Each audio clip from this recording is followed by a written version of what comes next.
Uh, I have shared with you in the past a couple of ways that I do, and I think Sharon does as well, that help us not get sucked in by our culture's story. One of those is to skip right past the commercials on television. All those things are there to do is to tell you you're not pretty enough, you're not smart enough, you're not thin enough, you're not cool enough. All of that's all they're designed to do.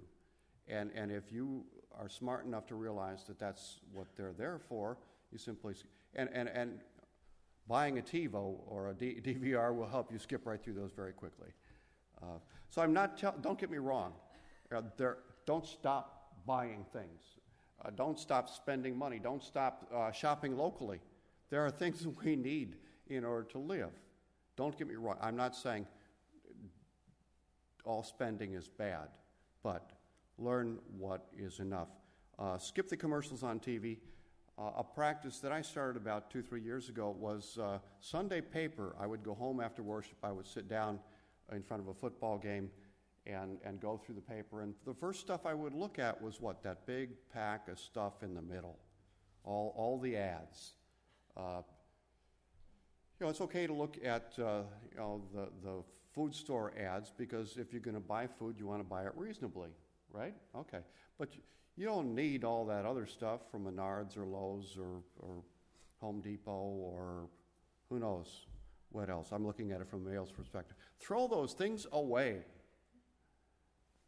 First, as soon as you get them, boom. The Tuesday Advertiser, unless you're looking at it to maybe you put an ad in there to give stuff away, or maybe you'd like to buy something in particular, use it wisely. How many of you get catalogs in the mail? Catalogs, okay. Let me suggest that what you do with a catalog is you have a place in your house, and when you get a catalog in the mail, you put it there. And say you have to buy a new dress. Say you have to buy some new shoes. And then you go to your catalog where you can find them reasonably, right? Don't flip through every page as soon as you get it in the mail. All that does is create a desire for you to go out and get more stuff, which you don't necessarily need. Okay.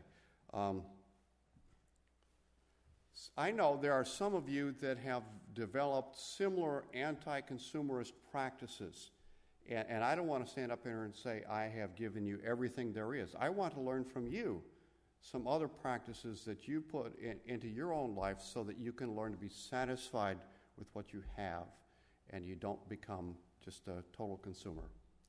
So I'm going to ask for your input, and I'm going to go over here to the choir first. So I'm going to warn them that they need to put their thinking caps on. Then I'm going to go to the overflow room, and then I'm going to come to you all. So you all have, I expect more from you because you've had more time to think. But don't duplicate anything that anybody else has said. All right? All right. What are the practices you have in your life that keep you from going out every moment of every day and just getting more stuff? Well, I do the things you suggested. Okay. I get the Sunday paper, and I go through it, and I take out all the ads, and I take them to the recycling bin. All right. And I have a place for all those catalogs. Okay. Keep them because...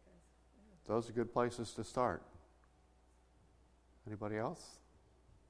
We don't throw anything away. So when we kind of feel like we need something, we kind of go through what we have and say, maybe we can use this.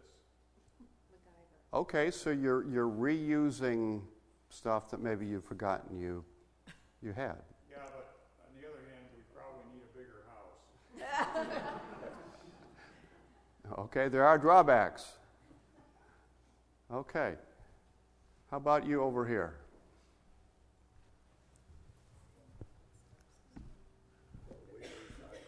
Recycle. Coupons. Look at the balance in your checkbook before you buy. That's excellent. Okay, don't buy what you can't afford. Gotten along this long without it. Why do I need it now? Okay. Good questions. Stay busy, no time to shop. That's a good one. All right. Great ideas. Take that out of the negative and put it in the positive. Develop positive, healthy consumer practices, not anti. Healthy consumer practices would be an equal way you could write that. Don't impulse buy. Don't impulse buy. Goes with buy it tomorrow. I'll come back and buy it tomorrow. Okay. When you get time to think about it. All right. I always get the consumer's report book out and see what's the best buy. Best buy, best values. Good. Don't use credit cards. Don't use credit cards.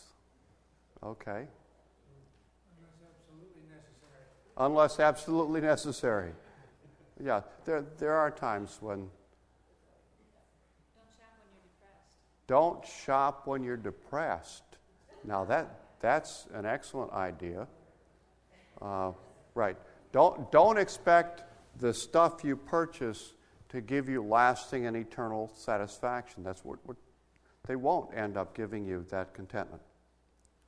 But don't go hungry to the grocery store. Don't go hungry to the grocery store. Okay, Allison?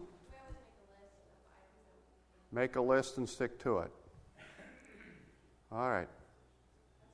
How much is enough? Say it again. If you need it. Use things up. Don't throw away half-used stuff. Okay. All of these are good. Thank you. So you guys have taught me an awful lot in this process as well. We're faced with a choice. Pardon me? I took notes for you. We're faced with a choice.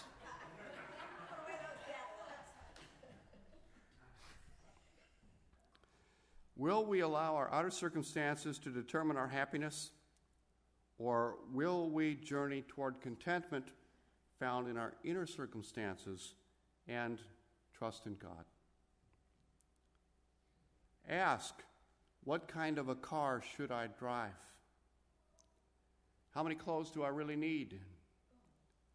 What luxuries does God intend for us to savor, and what luxuries does God invite us to sacrifice? Think through the questions of where is the line between responsible savings and investment and irresponsible hoarding? You know, those are tough questions. They really are. And I don't presume to have answers yet for these questions, for myself or for you. Is the journey toward contentment easy? Certainly not. And I don't think it was for Paul as well. He didn't learn this just waking up one day. He learned it through his life experiences. The war on materialism, the war on the materialism that's in our hearts is just that. It's a war. It's a constant battle to resist the temptation to have more luxuries, to buy more stuff. It requires a strong and steady resolve to break the cycle of conditioned discontent, to give thanks in all things, to realize that God has provided all we need to flourish, and to develop wise consumer practices. Really know the difference between needs and wants. Needs and wants. This journey, though it is a battle, is also accompanied by finding deep joy in depending on Jesus Christ. Next week, how do we show that God is Lord of our life? Amen.